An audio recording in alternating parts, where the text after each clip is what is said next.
kita tuh mencermati betul orang sini tuh kesulitannya apa sih sebenarnya. Dulu saya pernah bertanya toh, orang sini tuh masalah apa sih yang dihadapi, lalu dijawab ya nggak ada, orang sini mah nggak ada karena merasa cukup kok.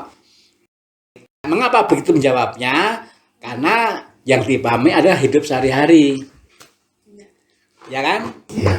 Kalau bicara hidup sehari-hari ya memang seperti itu. Nah sekarang menemukan yang lain, sekarang bilangnya bukan nggak ada masalah.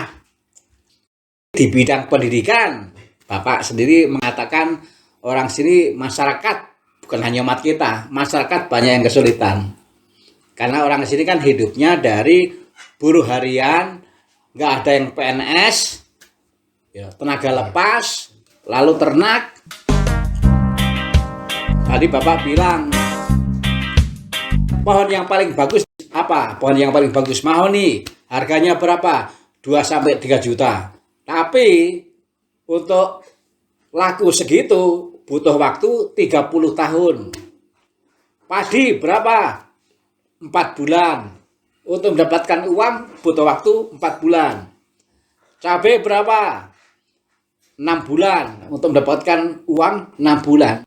Anak sekolah tadi Bapak bilang, anak sekolah butuh uang setiap hari. Meskipun di sekolah negeri.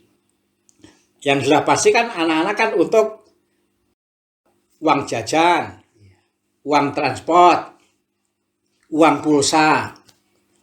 Nah, berarti di bidang pendidikan di sini masalahnya adalah soal uang. Ya kan? Iya. Meskipun pendidikan itu banyak aspeknya ya. Termasuk juga soal anak itu apakah sekolahnya benar atau tidak. Itu lain soal ya. Iya. Tapi nomor satu soal pendidikan yang dihadapi masyarakat sini adalah soal uang. Meskipun anaknya sekolah di negeri. Memang tidak banyak, tapi kan ada. Anak sekolah itu di sini nggak banyak, tapi kan ada. Termasuk juga di stasi kita kan ada. Nah, paling tidak seperti itu Pak, maksud saya. Kalau tadi saya bertanya mengenai gereja, stasi kita, harus memikirkan betul sebenarnya masalah yang dihadapi oleh umat itu apa. Kita lihat hidup sehari-hari tidak ada. Kita lihat bidang pendidikan ada yang baru saja kita bicarakan. Nah, lain kesempatan kita bisa melihat bidang yang lain. Lalu kemudian yang kita renungkan adalah terhadap masalah yang dihadapi ini. Apa yang bisa kita buat? Jadi ternyata gereja itu mengadakan misa saja tidak cukup. Mengadakan pertemuan bulan kitab suci saja itu tidak cukup. Memang harus banyak dikerjakan. Saya tuh selama ini memikirkan mengenai apa yang bisa dibuat oleh gereja supaya sekecil dan sederhana apapun yang kita buat itu memang meringankan beban hidup. Maka memang harus kita lihat baik-baik. Harus kita lihat baik-baik, kita lihat betul-betul. Ya, kita cermati masalah yang dihadapi apa, lalu berkaitan dengan masalah itu apa yang bisa dibuat oleh kita, oleh gereja sini, oleh umat sini, apa yang memang untuk mengatasi masalah kita harus minta bantuan. Sekarang mulai jelas Pak? Jelas.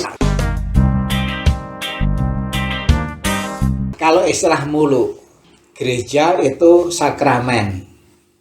Banyak orang yang sudah sering mendengar istilah sakramen, tapi mungkin kurang paham isinya.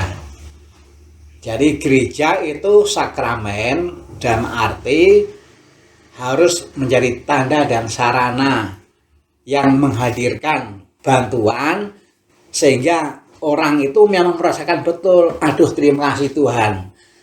Karena dalam gereja saya memang dibantu, diringankan beban hidupnya. Jadi gereja itu pertama-tama tugasnya bukan menambah kesibukan atau membuat kesibukan, tapi gereja itu utamanya adalah membantu meringankan beban hidup.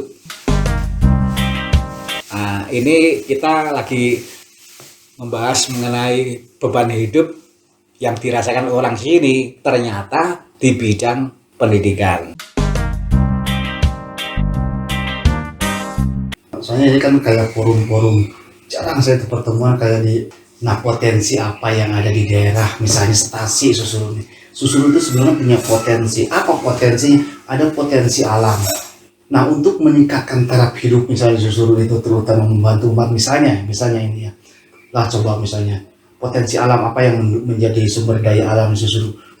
Nah, sumber daya alam yang ada di Susurul itu bisa dimanfaatkan.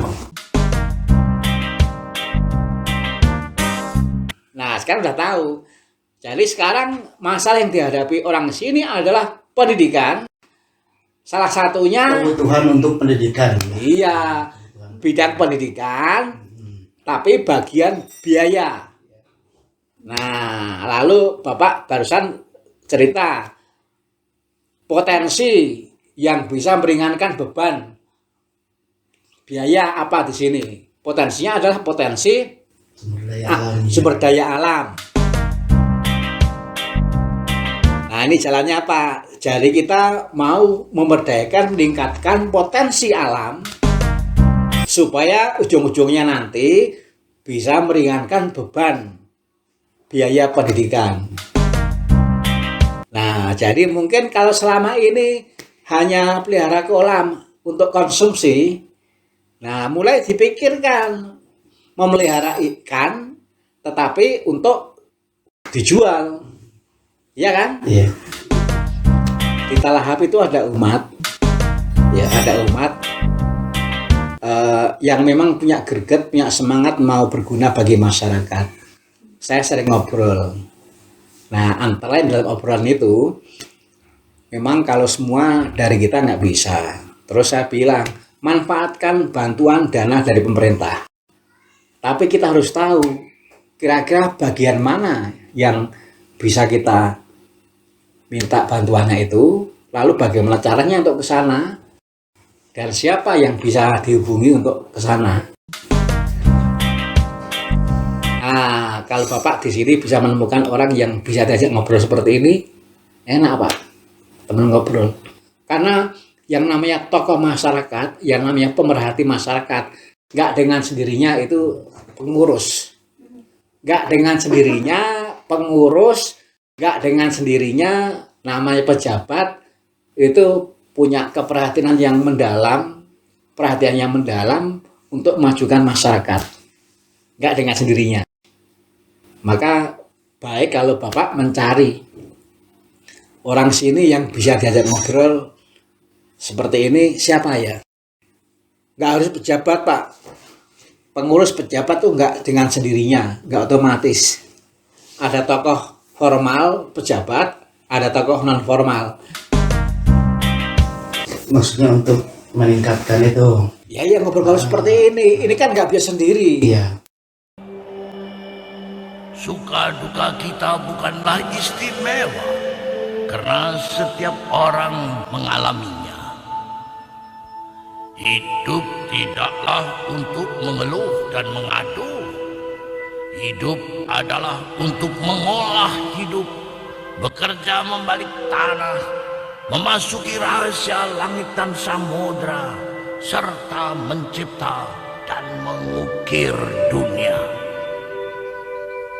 Kita menyandang tugas karena tugas adalah tugas demi kehormatan seorang manusia.